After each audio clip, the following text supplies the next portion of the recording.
లజ్జగా మనం తప్పులు చేయలేం. మరి ఏంటి మన పాపాలు మనకు దేవునికి మధ్య అడ్డుగా వచ్చిన ఏమిటి అంటే, రక్షణ పొందిన మీరు రెండు పాపాలు చేస్తున్నారు.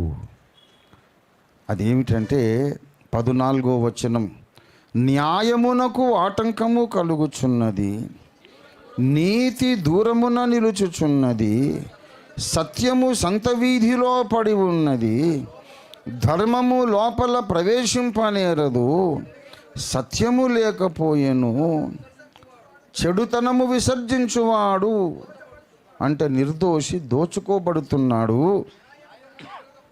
న్యాయము జరగకపోవుట యెహోవా చూచెను. ప్రతికూలమై, దేవుని దృష్టికి ప్రతికూలమై ఉండెను. అంటే దేవుని ప్రజలలో,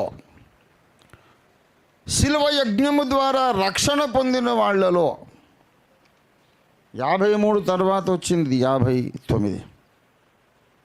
దేవుని ప్రజల్లో రెండు పాపాలు జరుగుతున్నాయి. సత్యము లేదు, న్యాయము లేదు. దేవుడు చూశాడు, సత్యము సంత వీధిలో పడి ఉన్నది, న్యాయము జరగకపోవుట దేవుడు చూచెను. ఇది యెహోవా దృష్టికి ప్రతికూలమాయెను. కాబట్టి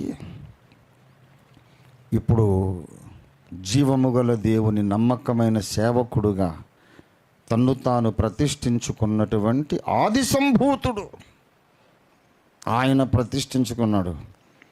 న్యాయము లేదు కదా నా సంఘంలో.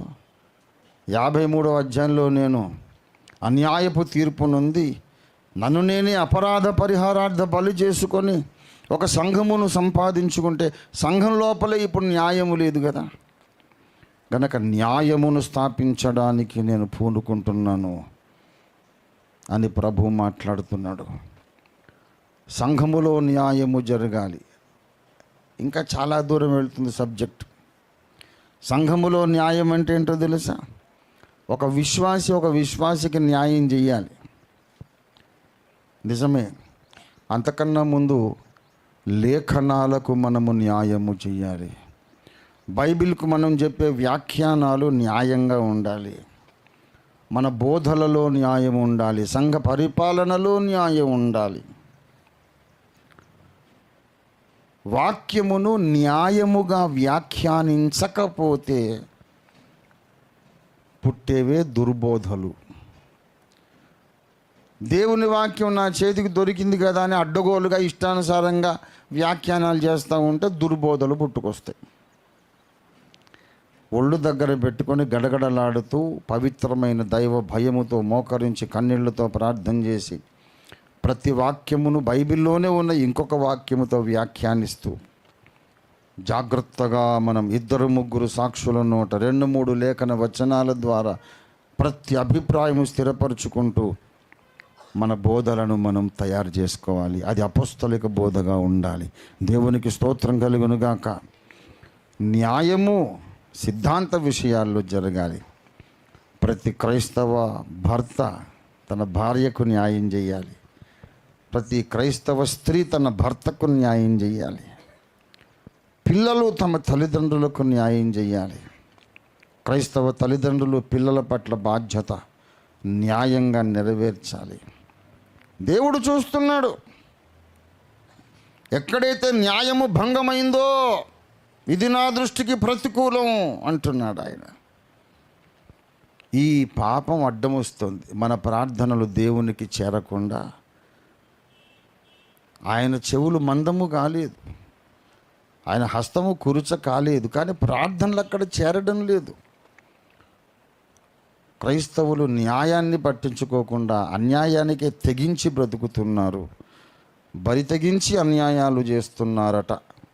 అందుకు ఆయన చెవులు మన ప్రార్థనలను వినకుండా ఈ అన్యాయ ప్రవర్తన, మన అన్యాయ ప్రవర్తన అడ్డుగోడగా నిలబడింది. సత్యము లేదు, సంత వీధిలో పడ్డదన్నాడు. సంత అంటే ఏంటి తెలుసా? వస్తువులు అమ్మే కొనే ప్రదేశం. అక్కడికి ఎందుకు పోయింది సత్యం? సత్యమును అమ్మివేయక దాన్ని కొని ఉంచుకోమన్నాడు. ఎవడో సత్యాన్ని పట్టుకుపోయాడు, కొనుక్కోర్రా బాబు, ఇది నాకు అక్కర్లేదు, ఇచ్చేస్తాను, నాకు ఎన్ని డబ్బులు ఇస్తారు ఇవని. సరే, నీకు ఎన్ని లక్షలు కావాలి ఆ సత్యాన్ని వదిలేసే ముందు అంటే, వీడు 10 లక్షలు ఏదో రేటు చెప్పాడు, సత్యాన్ని ఇచ్చేసి వాడు సంపాదించుకున్నాడు డబ్బు. ఆ ఇచ్చిన వాడికి కూడా సత్యం అక్కర్లేదు కనుక సంత వీధిలో పారేశాడు.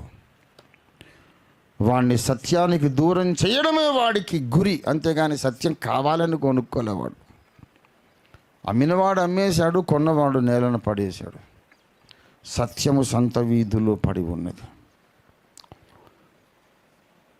కోట్ల మంది విశ్వాసులు డబ్బులు ఇస్తే బోధ మార్చుకునే వాళ్ళు తయారయ్యారు.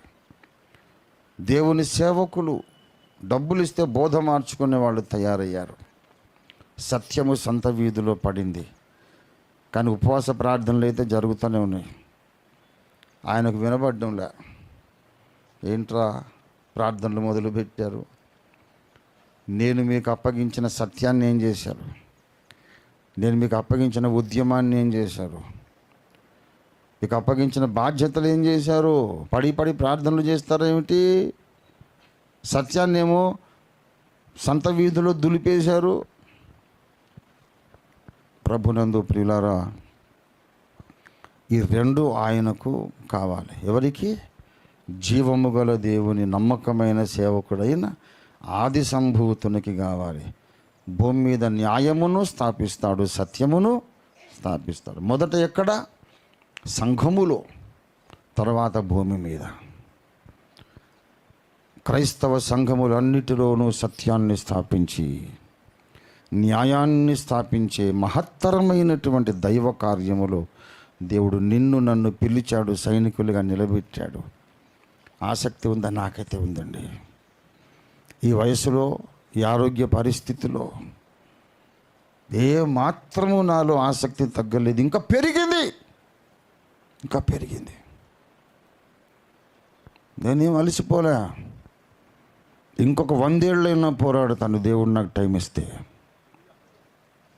రెచ్చిపోయి మరీ యుద్ధం చేస్తాను వాక్య ఖడ్గంతో. భూమి మీద ఉన్న సకల క్రైస్తవ డినామినేషన్లలో సత్య బోధను స్థాపించాలి. అందరూ ఒకే రకమైన బాప్తిస్మానికి రావాలి. పరిశుద్ధాత్మను గూర్చి ఒకే బోధలోనికి రావాలి. రెండవ రాకడ ఎప్పుడు అందరూ సరిగ్గా గ్రహించి సిద్ధపడాలి. లోక వ్యవహారాలలో, సిద్ధాంత వ్యవహారాలలో న్యాయం జరగాలి. అన్యాయస్తులు దేవుని రాజ్యంలో ప్రవేశించరు. దేవుని బిడ్డలారా, మరి నాకేమైందో, నాకు పిచ్చి పట్టిందేమో నాకు తెలియదు, కానీ రోజు గడుస్తున్న కొద్ది ఆసక్తి పెరుగుతూ ఉంది. దేవునికి స్తోత్రం కలుగునుగాక. ఆసక్తి పెరుగుతూ ఉంది. చాలా దెబ్బలు తగిలినాయి, చాలా గాయాలు తగిలినాయి. దేవునితో నేను చేసిన ప్రార్థనలో దేవునికి చెప్పాను కదా, ప్రభువా నువ్వేదేదో చెప్పావు, వాగ్దానాలు అవన్నీ నా కళ్ళ ముందే నెరవేరుతున్నట్టు లేదు. ఎప్పుడు నెరవేరుస్తావో నీ ఇష్టం, నీ మనసాక్షి ప్రకారం నువ్వు చేసుకో. నిన్ను లెక్కడగడానికి నాకు అధికారం లేదు. నువ్వేం చేసినా చేయకపోయినా నేను మాత్రం నీ కొరకు ఆసక్తి కలిగి బ్రతుకుతాను. పైకొచ్చినాక లెక్కలు చూసుకుందాం నువ్వు నేను. బ్రతుకున్నంత వరకు మాత్రం ఆసక్తి కలిగి బ్రతుకుతాను. ఒరే, ఈ మెట్టు నువ్వు ఎక్కుతావో లేదో పరీక్షించాను నేను. ఇదిగో ఆ మెట్టు ఎక్కమనే హెబ్రీయులకు పౌలు రాస్తున్నాడు. మీరు ఇది వరకు కనబరిచిన ఆసక్తి తుదమట్టుకు కనబరించాలి. దేవునికి స్తోత్రం కలుగును గాక. ఇవాళ మనం ఒక తీర్మానం చేద్దాం. ప్రభువా, నాలోని ఆసక్తి చల్లారిపోకూడదని మనం ప్రార్థన చేద్దాము.